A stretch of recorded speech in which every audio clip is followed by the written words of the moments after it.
The Selfish Path to Romance. Download Chapter 1 for free at drkenner.com. Following is a question I received from somebody who was feeling pulverized and just throwing their hands up in the air and saying, what's the use? Why bother to be a good person anymore? I give up. What's it all about? So see what you think about this. We've all had probably moments when we felt this, and hopefully they're fleeting moments for us when, you have a down moment, someone betrays you, someone hurts you. But what happens if this feeling isn't going away and it's just growing and growing and growing? So this is the question. Dear Dr. Kenner, how does one keep their integrity in a world that has thrown ethics and morals out the window? And why should somebody? Why should I just do the same to get ahead? Why bother when people misrepresent facts? They drop context, they lie, they rationalize. Why martyr myself in a world where honor is a dirty word and honesty means being curt or outspoken? There is so much forgiveness going around. Might as well take advantage of it and just say, I'm sorry afterwards. So you cheat, you lie, you steal, and then say, oh, I'm sorry. It seems to work for our leaders and our sports heroes. Every day I feel more and more like Leo Kovalensky from Ayn Rand's classic, We the Living. Fabulous book to read. Now, Leo is a really good person in the book. I don't want to give any plot spoilers away. He just is living in Soviet Russia, and he can't take it anymore. It's killing him inside. So if you're feeling that way, it's understandable. I have been down in the dumps when I look at the political scene myself. So how do I pick myself up so I have this energy in my voice? Well, a few things that you want to know about. The most precious thing that any of us have are our most fundamental ideas, what in cognitive therapy is called core premises. There are different names for this, but basically it's your most profound view, and you may not have even stated it to yourself, about yourself, about others, about the world, and about the future. Those are core premises. Deep, deep down, if you're in therapy, hopefully you would be working to identify your core premises and to make sure they're in good shape or to fix them. You don't want to fake anything. You can't fake the facts. There is a lot of bad things happening in the world, and there are very bad politicians. There are very bad, if you want to say sports heroes, there are people that are going to be corrupt in any field. What are you going to focus on? So first, how do you keep your integrity in a world that's thrown ethics and morals out the window? Hey, I got to interrupt this because we've got to pay some bills. 30 seconds, that's it. A very quick ad, and then Ellen will be back.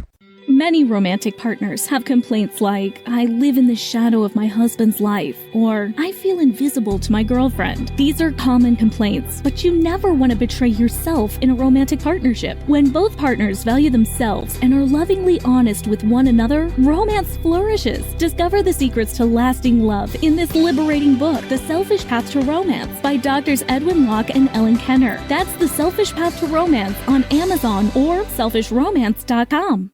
So first, how do you keep your integrity in a world that's thrown ethics and morals out the window? Has the world thrown ethics and morals out the window? Or can you scout around? Can you be a flame spotter and find people who are decent, even if they may not be in your neck of the woods? Do you know people around the world, or people that you've met or people from your past, where you can hold on to the view that there are good people in the world? So that's one of the things you want to do. Even movies or good literature. If you read Atlas Shrugged, my favorite book, there are heroes that never lose their integrity. And just knowing that someone wrote that book and that there are those type of people in the world who are very, very attracted to good character traits can help you. And there's also a hero in the book that you spoke of who didn't throw in the towel. And I won't give any more away. That was We the Living. And then your question is, why should somebody keep their integrity if everyone else has lost it? Well, first, not everyone else has lost it. But you live with yourself. You can't leave your own body and walk away from yourself if you want to corrupt your own character. So at least you know that you're good. And why would you ever want to give that up? It is true that there are a lot of lousy people in the world, but keep your eyes open for the good ones, or for people who are confused but somewhat open to reason. Honor, you said, why martyr oneself in a world where honor is a dirty word? Honor is not a dirty word. There are dirty people who pretend to have honor, and honesty means being curt or outspoken. You know, when I met my husband, what I loved about him was he was honest without being curt or outspoken. He is outspoken, but in a nice way. And I agree with you that there's too much of this cheap forgiveness going around. Real forgiveness is very different. That's a topic for another time.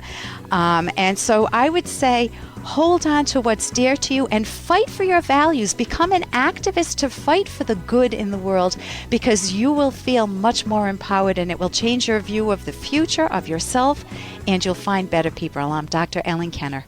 For more Dr. Kenner podcast, go to drkenner.com and please listen to this ad. Here's an excerpt from The Selfish Path to Romance, the Serious Romance Guidebook by clinical psychologist Dr. Ellen Kenner and co-author Dr. Edwin Locke.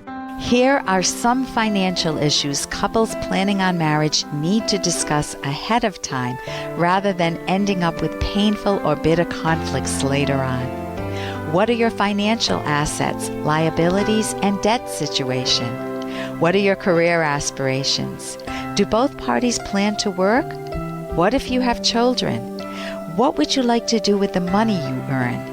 Is a prenuptial agreement needed to protect both of your interests? How would financial responsibilities be divided between you?